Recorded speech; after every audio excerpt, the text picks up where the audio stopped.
Good afternoon, everybody. I'd like to thank you all for coming today. I now call this Housing and Community Development Committee informational meeting to order. Dina, can you please take attendance? Chair Markosik. Here. Rep. Abney. On leave. Rep. Bizzarro. On leave. Rep. Boyd. On leave. Rep. Brown. On leave. Rep. Cephas. On leave. Rep. Green. On leave. Rep. Krajewski. On leave. Rep. Madsen. On leave. Rep. Mays. On leave. Rep. Powell. Rep. Probst. On leave. Rep. Smith Waddell. On leave. Rep. Waxman. Chair Irvin. Here. Rep. Bashline. On leave. Rep. Jones. Leave. Rep. Kephart. On leave. Rep. McKenzie. On leave. Rep. Major. On leave. Rep. Brazel. On line. I'm here. Rep. Rossi. On leave. Rep. Schaefer. On leave. Rep. Twardzik. I'm here. Rep. Walsh. On line. Rep. Weeknick. On leave. Thank you, Dina. Before we get started, Chairman Irvin, would you like to have any opening comments? No, just thank you for all the testifiers that are here today. I look forward to hearing your testimony. Yes, thank you. This is a topic that we are all anxious to hear more about today. So to kick things off, today we have a panel from the Community Associations Institute Keystone chapter here to speak. We have 5 testifiers, so I won't go through all 5 of you here. We'll just go straight into the presentation. So whoever wants to start off first, feel free. I think Michael, you were going to start first, so we'll just start with Michael, and we'll just go from there. So, sir, please. Yep.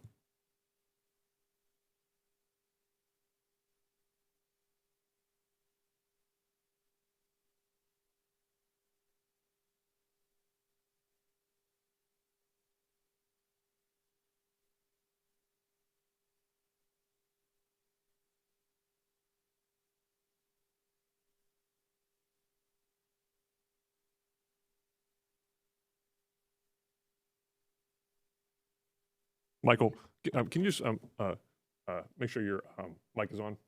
Sure. Okay. Thank you. Yep. Thanks. You got me? Okay. Community associations, including homeowner associations, condominium associations, and housing cooperatives, represent a significant portion of the housing landscape in Pennsylvania. An estimated 1.3 million Pennsylvanians live in more than 7,500 association-governed communities across the Commonwealth. These communities are led by volunteer homeowner boards and supported by professional managers and service providers who help maintain shared infrastructure, manage finances, and preserve property values. By 2040, the community housing model is expected to become the most common form of housing in the United States. Community Associations Institute was founded in 1973 as a nonprofit organization dedicated to advancing excellence in community association governance, management, and quality of life. Today, CAI represents more than 50,000 members worldwide, including homeowner volunteer leaders, community managers, management companies, attorneys, accountants, engineers, insurance professionals, and other experts who work with community associations. CAI Keystone was founded 2 years later in 1975. We celebrated our 50th anniversary last year. Throughout our history, we've played a key role in supporting communities through education, resources, and advocacy. We provide training and best practice guidance to volunteer board members, professional managers, and the professionals who serve associations so that communities can operate effectively, transparently, and responsibly. An important component of our work is public policy engagement through the Pennsylvania Legislative Action Committee, again, the PA LAC.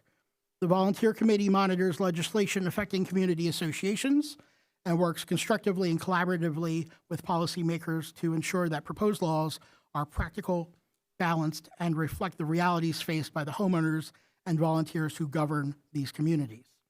In addition, the Foundation for Community Association Research serves as CAI's independent research arm, producing the Community Association Factbook and other research that provides policymakers, researchers, and industry professionals with reliable data on housing trends and community association government.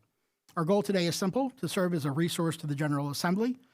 With more than 1 million With more than 1 million Pennsylvanians living in community associations, we believe it is important that policymakers have access to practical expertise and reliable information and how these communities operate and how public policy can best support them. Thank you again for the opportunity to be here with you today. Thank you, Michael. We'll go on. Josephine? Okay. Okay. Good afternoon, and I want to thank you all for being here again. We really appreciate your time and attention. My name is Josephine Lee Wolf. I am an attorney with the law firm of Clemens, Richter, and Reese, and I've been practicing exclusively community and condominium association law for over 10 years now. And I do want to tell you a little bit more about the Pennsylvania LAC. So the Pennsylvania LAC is an arm of the CAI National Chapter Organization. So we are an independent and we are a volunteer committee comprised of, as Michael had mentioned, delegates. We are, again, nonprofit, so we're supported by donations from other members of typically the CAI Keystone chapter. So as Michael also indicated, we are really interested in the advocacy work. We track bills on a monthly basis with the help of our lobbyist. We were formed in 1993 originally, and we've continued on strong since then. Marshall can certainly attest to that. He's been around since day one. So like I said, we do monitor, bills. I think the last meeting we had, it was over 20 bills that we were monitoring that could really potentially impact the communities that we service. And, the number is staggering, and it's really only going to continue to increase throughout the entire Commonwealth. Personally, and I think it's important that you all know where we all come from in the Commonwealth. I was born in Philadelphia. I was raised in Bucks County, Pennsylvania, and my clients are in the Philadelphia area and all of the surrounding suburbs. So I go as far as the Poconos. And I think every other speaker should certainly indicate, what counties that they're here to represent. And, we are, the committee itself is pretty diverse in terms of all of our backgrounds. Some of us are attorneys like Marshall and I. Some of us are community managers. We do have some homeowner leaders on the committee, which is really helpful to get that perspective as well. There's contractors, insurance professionals. So it's a really multifaceted committee. And we really strive to ensure that we're doing our best to advocate for the communities that we all represent. I think I hit, pretty much everything that I wanted to discuss. We do also obviously keep in contact with the Keystone chapter in terms of giving updates on, bills that they should look out for, of course. And oftentimes what the adoption of those bills is going to mean for them, practically speaking. So that's also a really important service that we provide, because it's one thing to send out, a legislation that was passed, but it's another to explain, okay, how can you implement this, or how is this going to impact you in the long run? We do have an advocacy day scheduled for May 5th of this year. So I think you'll probably see a lot of us, hopefully, on that date. And we would really look forward to meeting with you and getting a little bit more in the weeds in terms of what is actually outstanding in terms of bills and what impact they could potentially have on our clients and communities. Great, thank you. Marshall? Free to interrupt me at any point. So, hi, everybody. My name's Marshall Grainer. Some of you have seen me before. My office is down in Horsham, Montgomery County, but I represent both builder developers and community associations throughout the Commonwealth of Pennsylvania. There are interesting pockets of associations in places that you wouldn't necessarily expect them to be. There's a growing number in State College. I have one in Lewisburg. Who knew? Anyway, I've been a practicing attorney for 45 years and joined CAI in 1981 when I was in a family home building business, and we couldn't get directors and officers insurance to be on the boards of these associations except through CAI's national insurance at the time. So I've been a member for all these years, and I'm amazed at CAI because it is not a single view of the world. We have a 360-degree view because we have homeowner members like Joyce that you're going to be hearing from.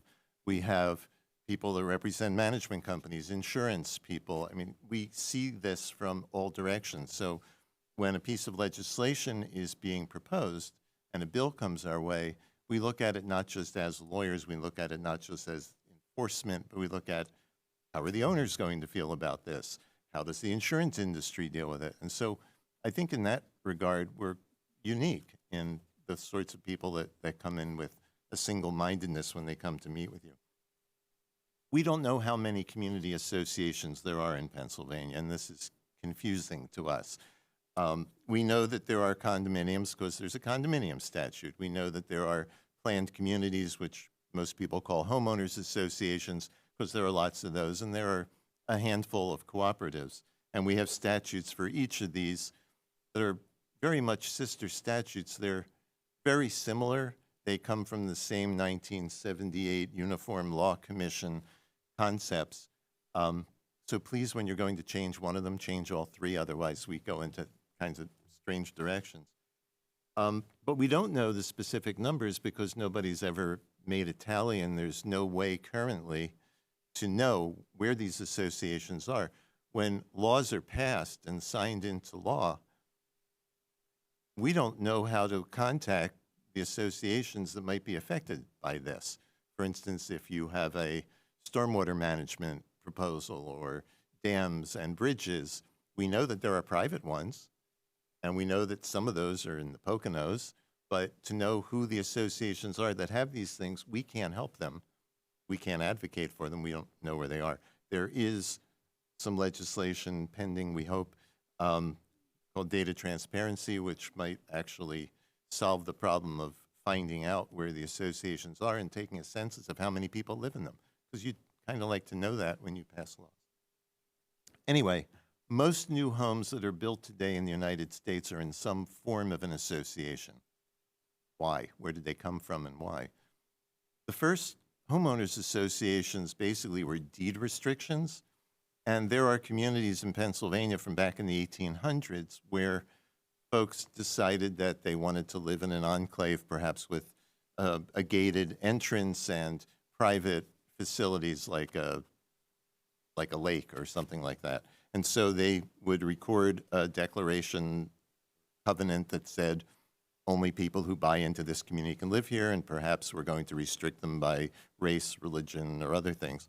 And that's the way homeowners associations were established and were for basically 100 years until we passed the Uniform Planned Community Act in 1996. So you have all these rules and regulations that people created. They can be very, very different. And it's really important to understand that they're all possible sizes. I have communities, 2 units, a 2-unit condo in downtown Philadelphia. That's a condominium association. There are 10,000-unit Pocono area communities, and the same laws that affect the 2 units affect the 10,000. Very hard to explain that to the two. Why would there be a 2-unit planned community or condo? Well, stormwater management for the most part. If there's going to be something that needs to be taken care of privately, like a stormwater management system, a basin, something that's under a driveway, somebody has to take care of it. It gets deeded to an association, and people have to be a homeowners association, even if they don't have swimming pools and all that nice thing, those nice things. So we have the 3 statutes, the Condo Act, the Planned Community Act, the Cooperative Act, and we've talked a little bit about the history. Why did they get created aside from just have a social club? Density. If you have a high-rise building and it's sold as a condo or a co-op, you can get more homes on the same square footage. But it also, sometimes municipalities want to lay off the responsibility for open space, recreation, stormwater management, roads, and things like that to the new folks in town, to the new developers, new developments. And some people see that as potentially unfair. Why don't we get the same services for the same tax dollars? And some people say, well, you're new. But those are some of the reasons. And there's also livability.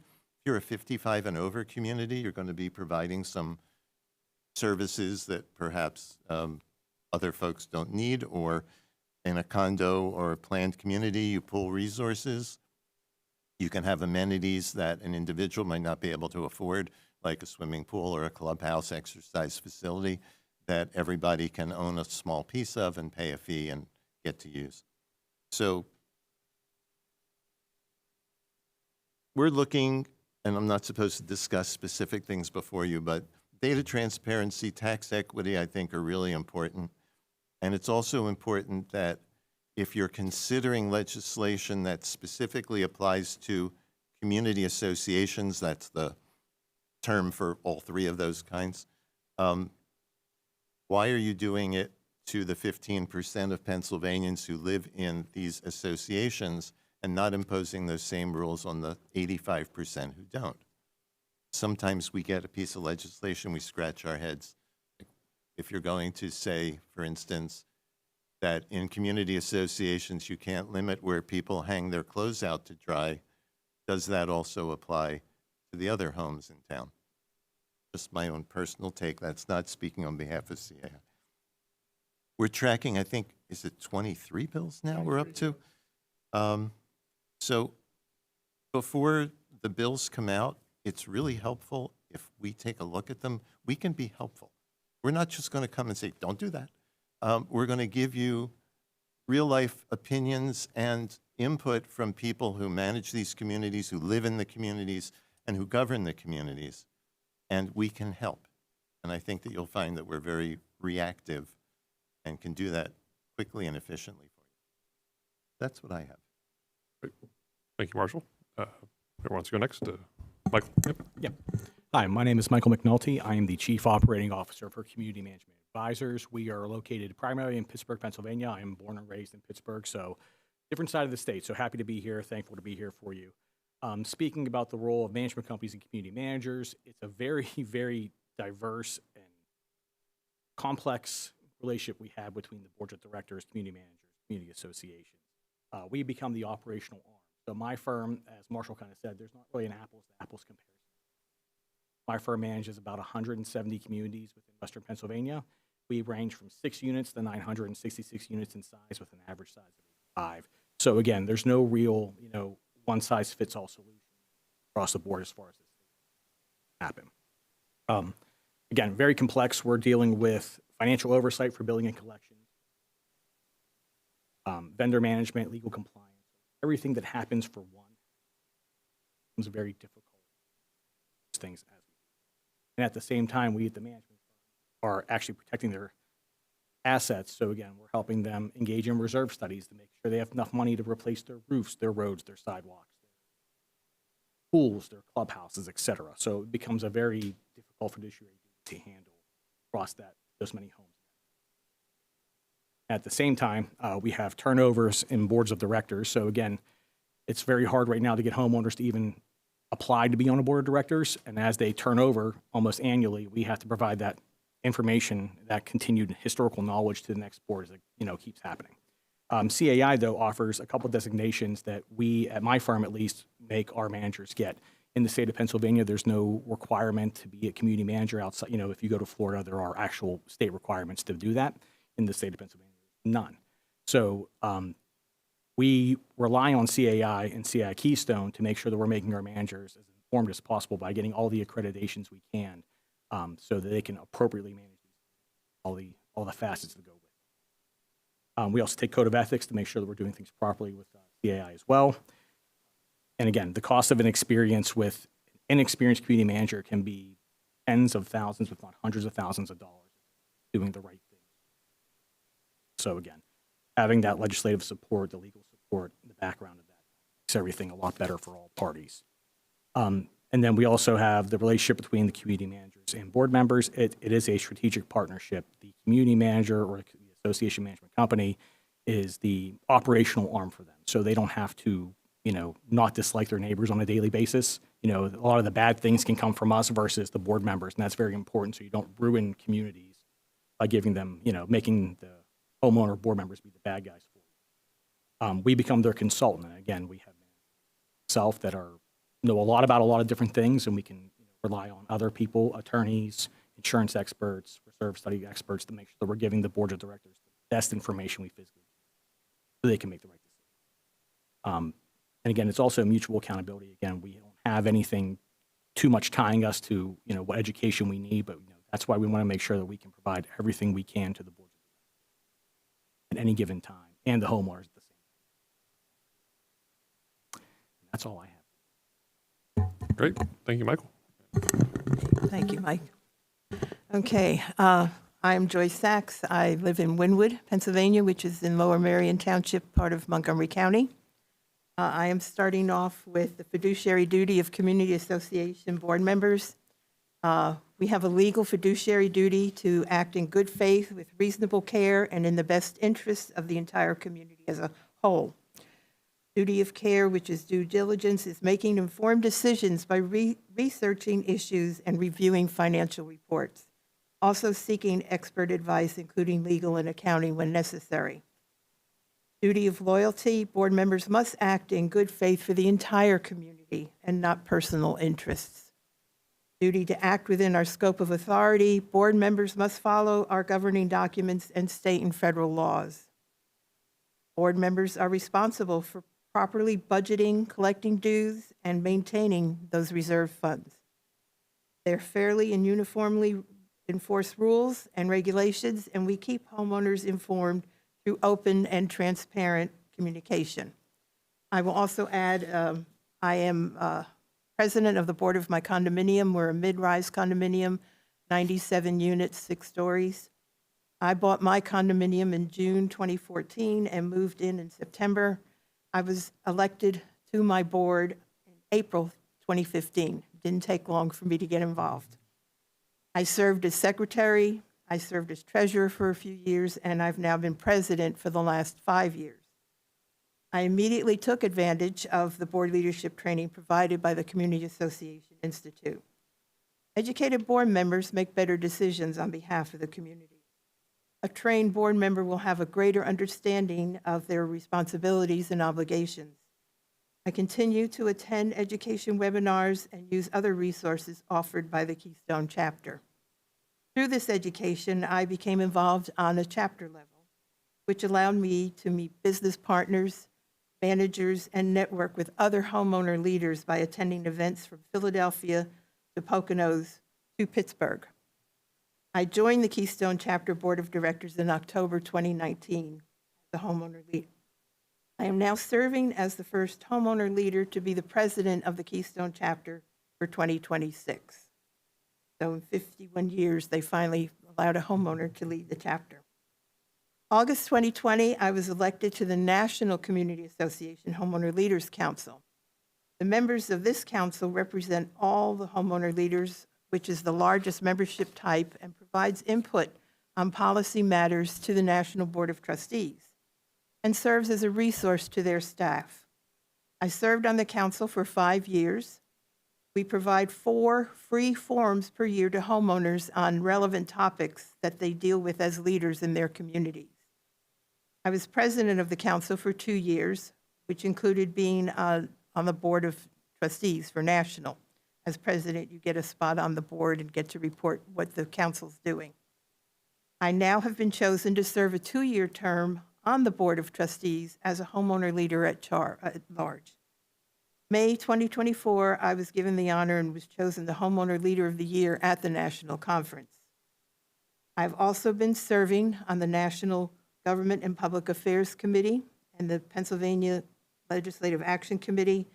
I attend the national and state advocacy days, and I serve as an advocacy ambassador on behalf of CAI National. And I will say all of this is paid for by myself.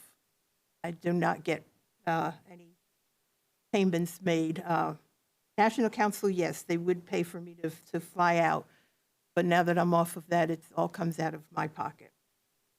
A few facts to share with you today from the Foundation for Community Association Research Institute, which is a part of CAA National.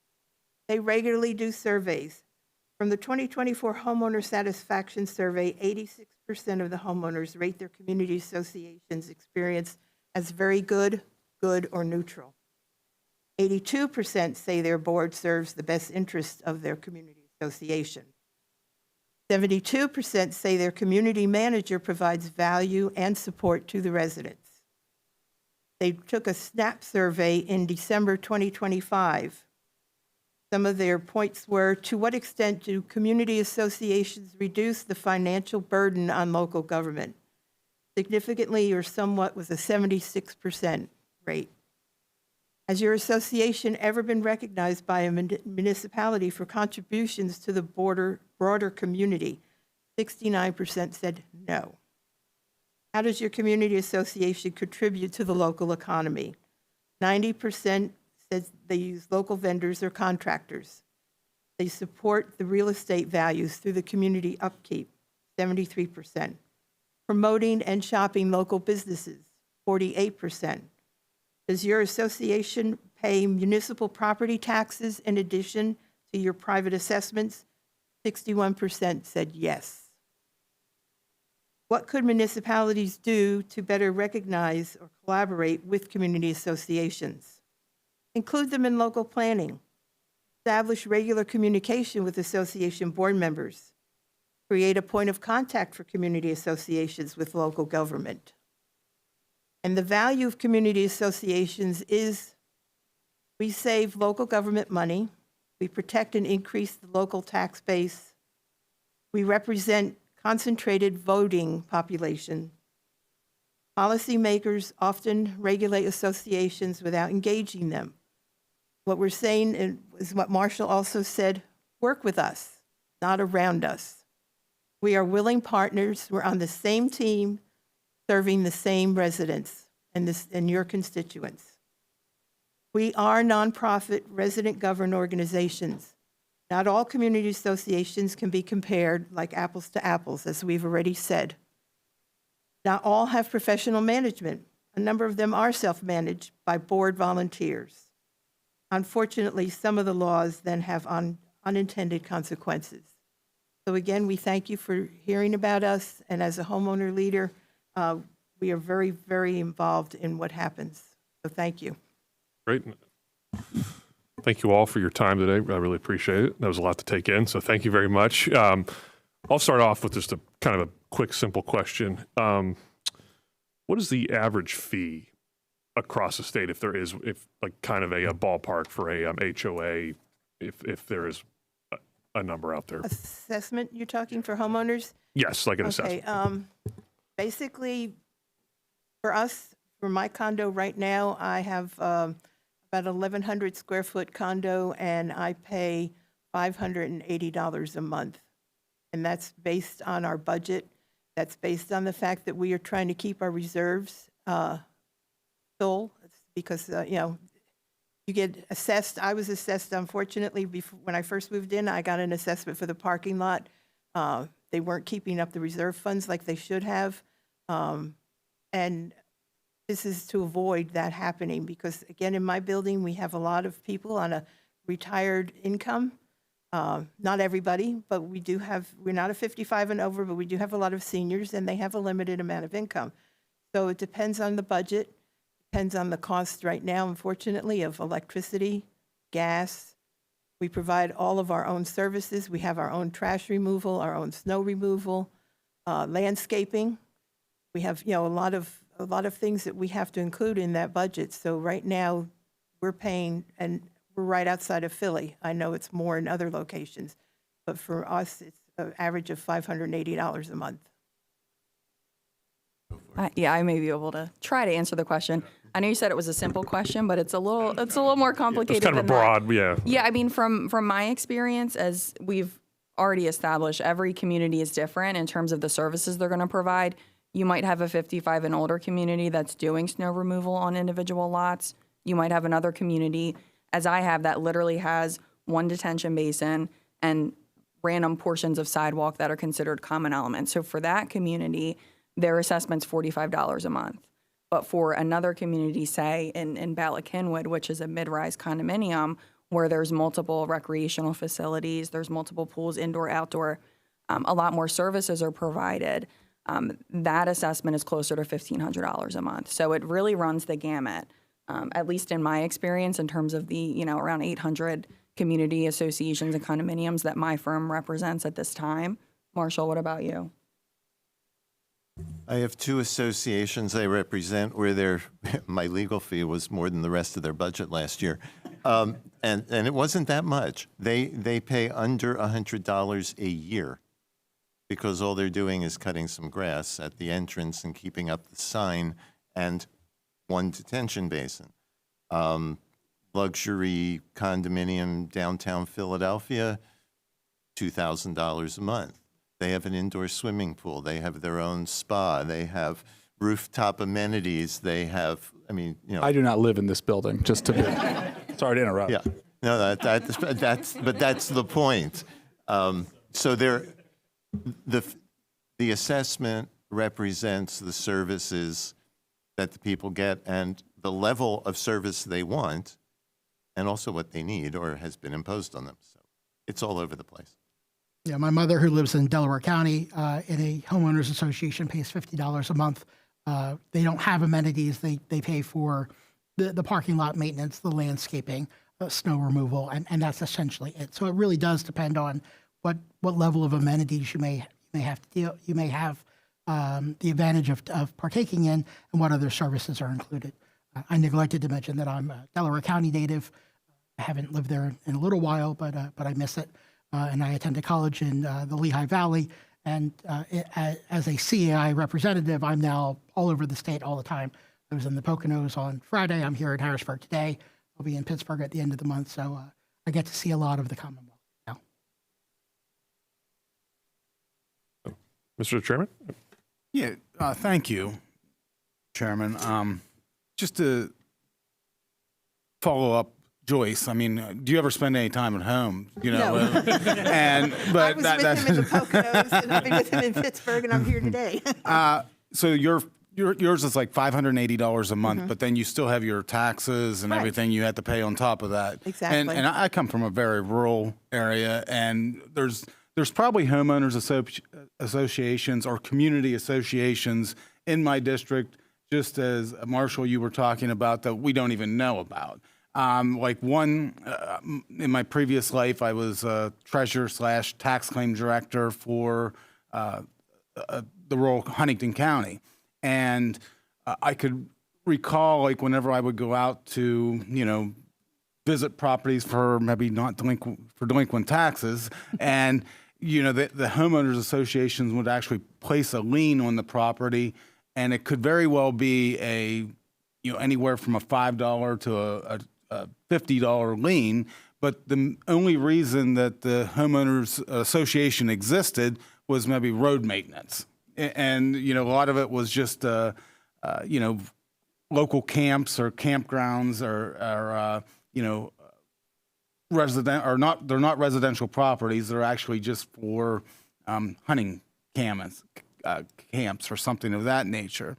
So I can understand the struggle that you're dealing with in finding all of your associations that are out there, because some of them are very loosely run and don't really, you know, have any teeth that are in the association rules, to some that probably the $2,000 a month ones you're talking about, if you're getting kicked out tomorrow if you don't pay it or whatever it is. So, but one thing that, you know, Mr. Grainer, you actually mentioned and sort of looked at was your tax equity concerning, like, I'll use it for instance, and you used the clothesline bill that came through our committee here. And I mean, yes, I think if you want to put up a clothesline, you should be able to put up a clothesline. But then I also look at it, and I'm not sure at the legislative level if we want to get involved in that action whenever you govern yourselves. And so that's sort of a point that I think that we get at the legislative level, and thinking tax equity, sort of what you're saying, what's good for the goose is good for the gander. And if it's going to be all across the community, then you have to abide by that. And so maybe if you could sort of elaborate a little bit more on, you know, the idea that, is there bills that you want to be pushed that would, at the state level, that would actually help homeowners associations in your governance, or, I'll use it for instance, and I don't mean to belabor this, but for instance, there's some bars out there, if you have you have smoking in, and some of your private clubs that are out there, they don't want smoking in their clubs, but they have the power right now to prevent that smoking from being in there if they would want to. But they want the legislature to outlaw smoking, so they're not the bad guys. So, so the idea being, is there like bills that well, we don't really want to touch. Let's push this off to the legislature or something of that nature. And data transparency was another quote that you had mentioned, and I'm not really sure what you mean by data transparency as well. Wow. Sorry about that. You sound like a lawyer, and I'm on the stand. Okay. So let me hit on 2 points and then maybe turn it over to my colleagues to answer what bills we might want to push. First of all, we have been talking about homeowners, people living in places. Condos, planned communities, and cooperatives can be industrial. They can be commercial. They can be retail. I just did a retail condo. They can be a mixed use. A lot of former shopping malls or office complexes are turning into partial retail, partial recreation, partial housing. So we cover a lot of things that isn't just the homeowner. But it's kind of important to remember that too in the legislation. Okay, that was the first point that I wanted to make. Now your last thing, the data transparency thing. So back about 14 or 15 years ago, the Joint State, what's the name of it? Research, yeah, Joint State Government Commission did a study that you folks asked for in where are our associations and what are the issues that come up, and the commission went out and spent a couple of years, and their report said, we don't know. We went and we asked the counties, and the counties said, we don't know. And we tried looking at how would the counties be able to give us this information. And some counties have a kind of an inkling, and others don't really know at all. And that report was interesting to us because it's what we've been saying for a long time, but we had nothing really to do with it except we answered some questions. 10 years after the original report came out, the House again asked for an update, and it basically said what we said then. We don't know where these things are, but in the interim, things had happened in the world, like remember Eric Frayne, who had shot and killed some state police officers and was hiding out in the Poconos in a planned community, a community association. The state police were having difficulty trying to speak to the homeowners and to alert them that he was hiding in this area of the community and things. The association had a network that they could have just sent out emergency notices. But because neither the state police nor people in charge of the investigation knew about the association, they couldn't use that facility. Probably took longer to capture him. Not sure, can't say for sure, but it's that kind of thing. When legislation is passed, and we do a lot of education, and by the way, none of us here are paid. Well, Michael's our executive director, he gets paid. But we're all here on our own because we feel very strongly about the work, the volunteer work that we do. If you don't know, literally don't know who these associations are, and we're not saying this, 5% of them are unknown. We truly don't know. And there are associations that exist that don't have professional management. So you have the person who's been doing this for 30 years, and then they move on physically or spiritually, and who takes over?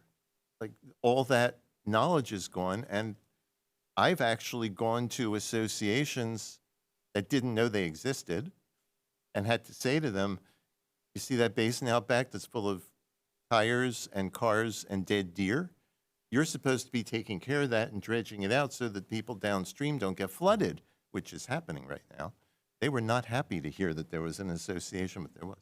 So the whole data transparency thing is, there is a method where the counties can find these associations by looking at their records, at the deed records. If you look at properties that are not paying taxes, you basically have government, schools, churches, religious institutions, and community associations. So you can work backwards into it. When the question came up once at a committee like this, one of our members, Carl Wiener, went to Montgomery County Recorder of Deeds and said, can you find us all of the community association zero assessed land? And in less than an hour, they had a printout of all the properties. Now, I realize not every county has that same facility, but once the data is collected once, then all you need is a single sheet of paper when a developer comes in to develop a piece of property that says, I am creating a community association. It's going to have this kind of a format and this many units. And that becomes public. Anybody can get it, and it's really not hard. Anyway, but there are other questions. Just Yeah, you had a third. no, I don't even remember what it was. But anyway. Nor do I. But anyway, what obviously we're dealing with a housing crisis here in Pennsylvania and the nation as far as that goes. In your minds, how do you feel your community associations could actually help in any kind of promotion of trying to help with the housing needs that we need across the board, whether from senior to low income to luxury? Is there anything that you would see or envision that could maybe help community associations could help with that? That's an excellent question that I don't think any of us have a ready answer for. Yeah, we've been trying to come up with a good Yeah, answer sure, ourselves, so I'm glad we're both stumped. We can tell you that the median home value in Pennsylvania is approximately $264,000, and that homeowner association homes are generally priced 4% above that. That doesn't solve the problem for the housing crisis. And then we'd be happy to work with you if you have any ideas. And if anyone from our organization comes up with any, we'd be happy to bring them to you. But I don't think we have any practical advice there. Thank you. Representative Powell? I have a few questions, if I may. Going off of the chairman's questions about safety, one of the things that I was curious about when I saw this hearing was about some of the concerns that we have, or that I have, about HOA's ability. It seems like often to self-regulate which maintenance projects need done first, how to determine what reserves, how the reserves work and how to utilize them. Not that we're at that scale, but I think about the Surfside condominium in Miami and how that tragedy was directly related to the negligence of the board. Could you talk a little bit about how HOAs, maybe since 2021 when the Miami tragedy happened, what improvements have been made in the HOA universe to ensure that we don't see these types of kind of self-inflicted tragedies? So in the state of Pennsylvania, every homeowner that is in a homeowners association is required to get a resale certificate when they buy and sell their house. So in the direct answer about condominiums specifically, there have been, on the lender side, they're asking a lot more questions about structural and safety integrity of each building that's happening. So every time one of those resale certificates goes through, when it's on a condominium side, they're asking for these new studies that are being done by condominiums. Now, again, I can't speak to a lot of them in Western Pennsylvania. We don't have a lot of high-rise condominiums. We don't deal with a lot of them in the downtown area anymore.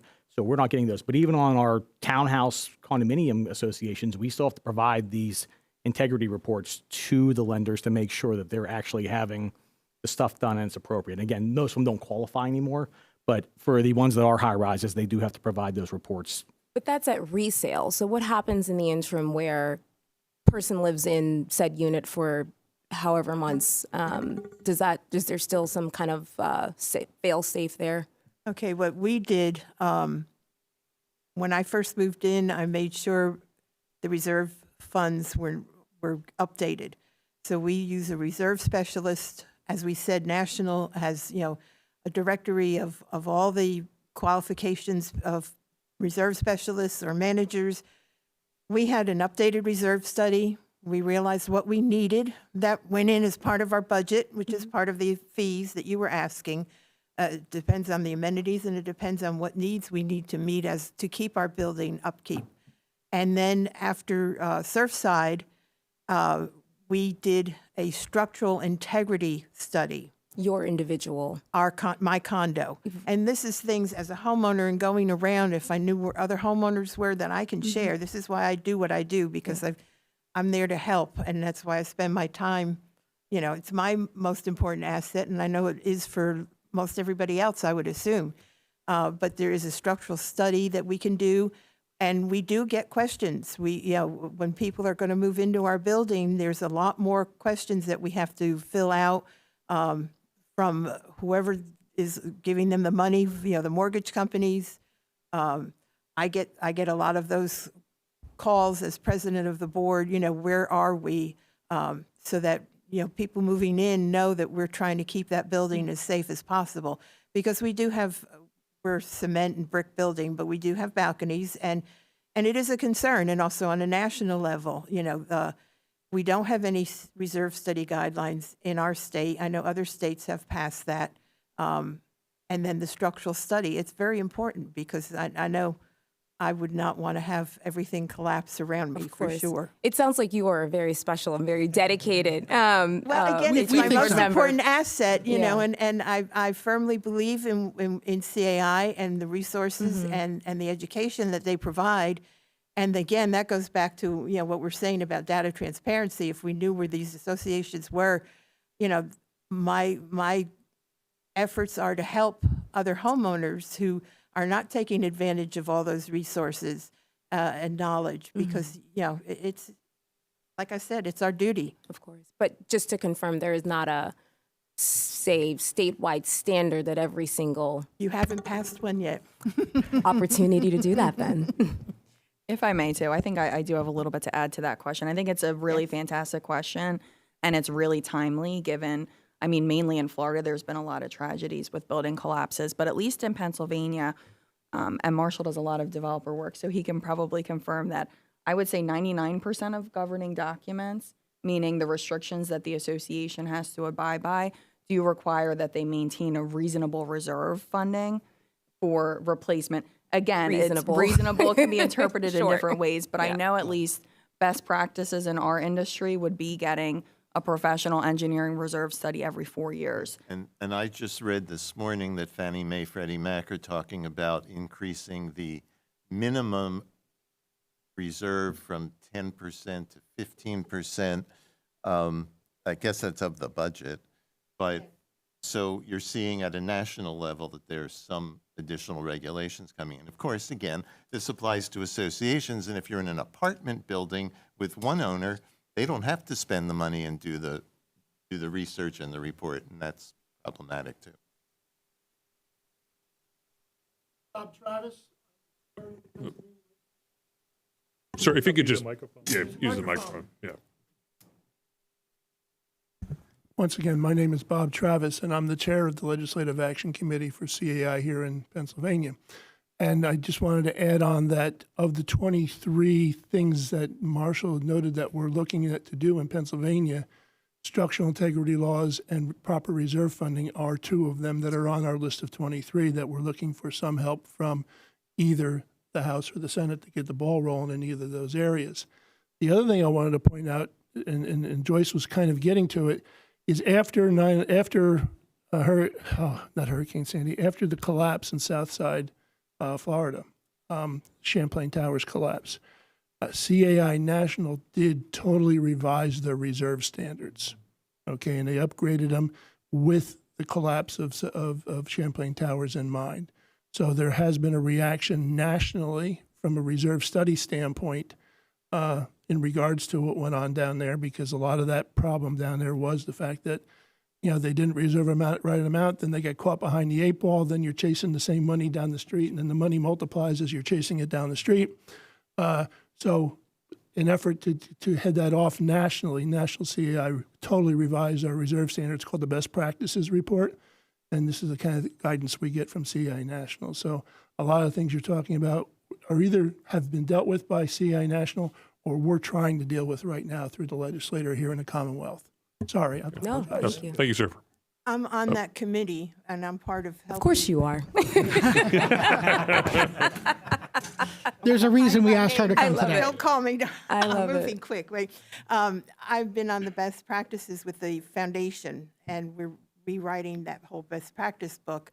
It's free to homeowners. And again, there goes back to data transparency. If we know where people are, there are free resources. It's not like they have to join CAI necessarily. There's things out there that still keep their communities safe, and that's important to us too. Certainly, we'd love to have them as members and enjoy the networking and other resources we have available, but there's things out there that they should know about, and without knowing where they are, we can't even share that information with them. Joyce mentioned the reserve specialist designation. That was actually something that CAI started. An engineer doesn't need to be a member of CAI to become a reserve specialist. However, they receive special training on how to conduct these reserve studies to make sure that the components are well accounted for and that the communities know when they need to be replaced and what the costs, an estimate of what the cost would be to replace those, so that they are being managed as well as possible. I have one Well, more question, yep, if sure. I may. So I did want to talk a little bit about affordability. As the chairman said, it is something that we talk about ad nauseum here, creating more units, preserving more units. And I think to your point, it's been a little confusing nationally how HOAs and community associations can be a part of some of the solutions that other states have put forward. I know there had been a huge push in Seattle and California when they were doing their widespread inclusionary zoning regulations in Seattle for the city, California for the state, that HOAs were at the forefront of pushing back against that. As well, in other states, I know that there have been concerns where local HOAs have fought against having, what am I trying to say? Having your source of income, having that, not having that banned, so that if someone was receiving housing assistance, that could be a reason to dismiss someone from their application to an HOA. So I do think there are a lot of opportunities for community associations and HOAs to be a part of the affordability solution. Could you talk a little bit about, these are all other examples in other states, but I'm sure that you have partners in other states that have talked about what they've done in affordability, because there is a lot that these housing plans can do. I'll take a crack at it. Sure. I was in a family home building business for 40 years, started by my father and my grandmother. We don't do that anymore because life got very difficult as builder developers, but that was dealing with the nationals. It's very hard to buy land at an affordable price when people are bidding it up. But we always built workforce housing, and it was harder and harder to find land that we could build on so that we could sell houses to the police officers and teachers who worked in that community we were building in. We had to go out further and further into the suburbs and got into a lot of brownfields development because the brownfields are things that maybe the national builders don't want to do. Conversions of existing buildings, there's a tremendous opportunity to take the shopping malls and the office buildings that are empty now and to convert them into something possibly affordable, possibly not. Yes, of course, like any person, a homeowners association made up of those people may push back against development next door. We always get the NIMBY problem, and that's an issue. Auxiliary dwelling units are a possibility. There's a lot of work in other states, like Washington State and I think Portland, Oregon, if I'm not mistaken, to allow like everybody to put a small unit on their single-family house. That was more to allow people to stay in their homes and to afford to live in very expensive places. So that's a possibility. Associations. Sorry, I just want to say specifically my question is what HOAs can do. So those are all obviously affordable housing solutions that many of us have put bills forward, but like making sure that there's no ban on source of income, like things Okay, like that. Let me address the source of income thing, That'd be great. because when it comes to condominiums and planned communities, the association has almost no say in source of income. A cooperative is different. Cooperatives can discriminate against people on lots of different bases, which is why Richard Nixon and John Lennon got kicked out of some or weren't allowed to move into some. But the only thing that that an association, to be specifically a condominium, can do is they can refuse to be FHA approved. So that would prevent FHA and VA loans. But other than that, the association doesn't get a say in source of income. That's a mortgage company thing. So there, I don't think that there's harm or help. But you asked, what can associations do? And the answer is most associations are full of apathetic people who only get involved when there's something they're unhappy about. For the most part, and you heard, most people, when they take surveys, are generally happy with their association, vast majorities. So you hear from the people who are unhappy. I know that I hear from some of you when you hear from people who are unhappy, but usually that's a very small number. But associations are not, as a group, you know, the Marshall's Village Condominium Association with 70 houses is not going to come and advocate for affordable housing in their neighborhood or somewhere else. That's just not their minds. Maybe some of the people who live there will, but I don't think associations are going to do that. Thank you, Rep. Powell. Ben Waxman. Thank you, Chairman. Thank you all for being here. I do live in Center City, Philadelphia. I probably have more condo buildings and HSAs than almost any other district, I would imagine. I live in a condo building myself, not the one mentioned earlier. We do not have a swimming pool that I'm aware of, but hopefully. But I did want to, though, so I have a lot of experience with these types of buildings, these types of associations. The one that I want to follow up just on the affordability question, and specifically, when I look at my district, and I look at particularly the buildings that are affordable and that have a lot of units in them and are well-run, they tend to be co-ops. They tend to be pre-war cooperatives. And so I am curious about, I've always been curious about what it is about the structure of the co-ops. Most of them were built in the 50s, something like that in my district.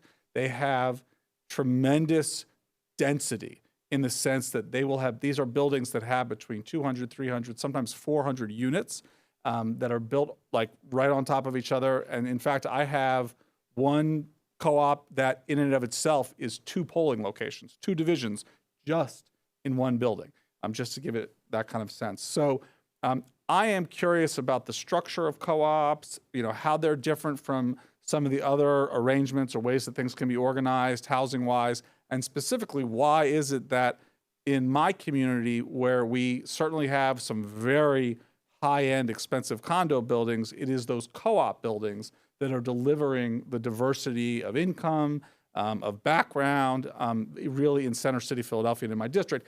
And I'll just end by saying those co-op buildings are some of the best run buildings in my entire district in terms of when you look at, pricing, how happy residents are, but also what people are paying to live there.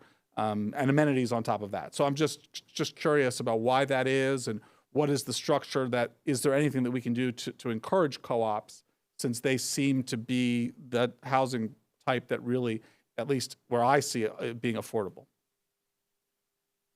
Okay.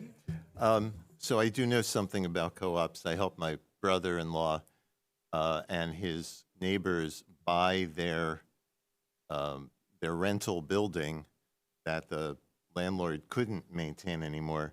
They got the co-op financing they needed, and they all bought in as co-op. So co-ops are strange ducks. They were created in New York, actually in the 1920s or 30s. But the idea is that the owners get together and they buy it. They buy the whole thing. They own the building. They get a single mortgage on the building. Everybody who's there is a tenant in the building, although under the Real Estate Cooperative Act of 1992 in Pennsylvania, it's actually now considered real estate, because up until then it was stock in a company and you owned personal property, not real property, which created, you couldn't deduct things, and it made it as kind of a second-class citizenship.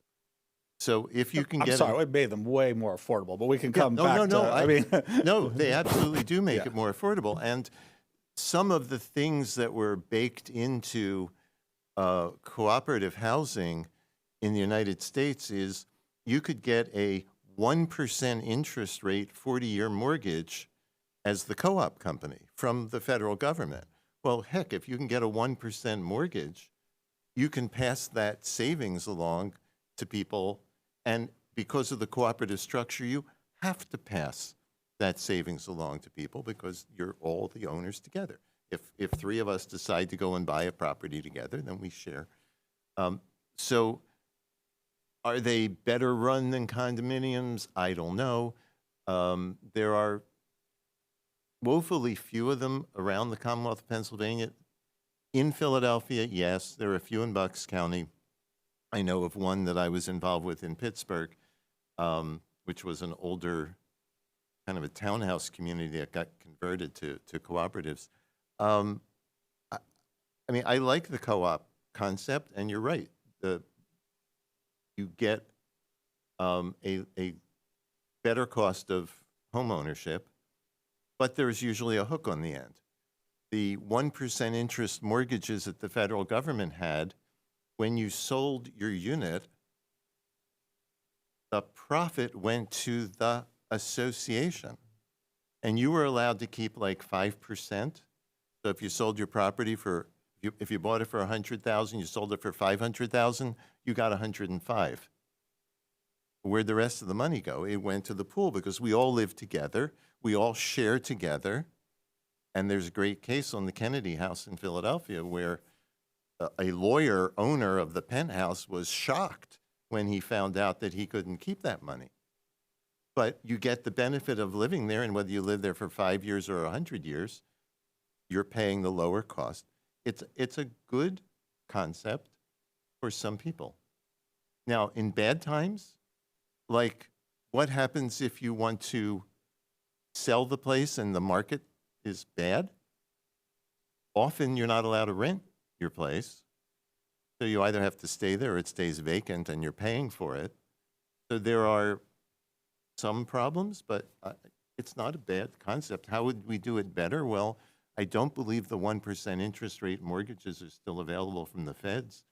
Maybe Pennsylvania Housing Finance Agency can take a crack at a few of them as a trial. I don't know. It's not something I've thought about until here, but yeah, it's a good opportunity. There's definitely, I think for people, there's a huge benefit on the front end of purchasing. I think that's really important just to highlight that the purchasing prices are much, much lower and stay that way.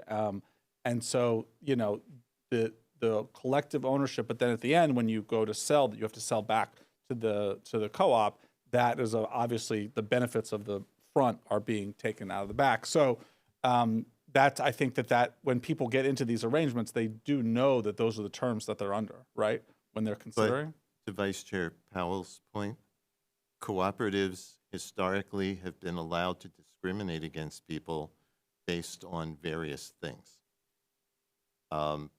These days, you can't discriminate on the basis of race, religion. Don't know, I guess, under the Pennsylvania Human Relations Act, maybe not sexual persuasion, other things, but source of income is not a protected class. So maybe expand the legislation to make sure that that's not an impediment to somebody. I'm making this up again, and this is just me. I represent a few cooperatives, and they all the ones that I represent at least do financial checks. I know that for a fact. try to dissuade that, but. Okay, thank you so much. Okay. Thank you. Seeing no other further questions, I'd just like to say thank you all for coming today. Our committee will be quite busy here in the spring and in the fall and summer. So we look forward to keeping you guys abreast of what we're doing here. So we want to keep you as a stakeholder. So please feel free to reach out to myself, Chair Irvin as well. We want to help you as much as you guys want to help us. So we want to make sure that we can tackle as many issues as possible. So with that, thank you all. And seeing no other further business, we are adjourned. Thank you. Thank you, Mr. Chairman. Thank you, committee.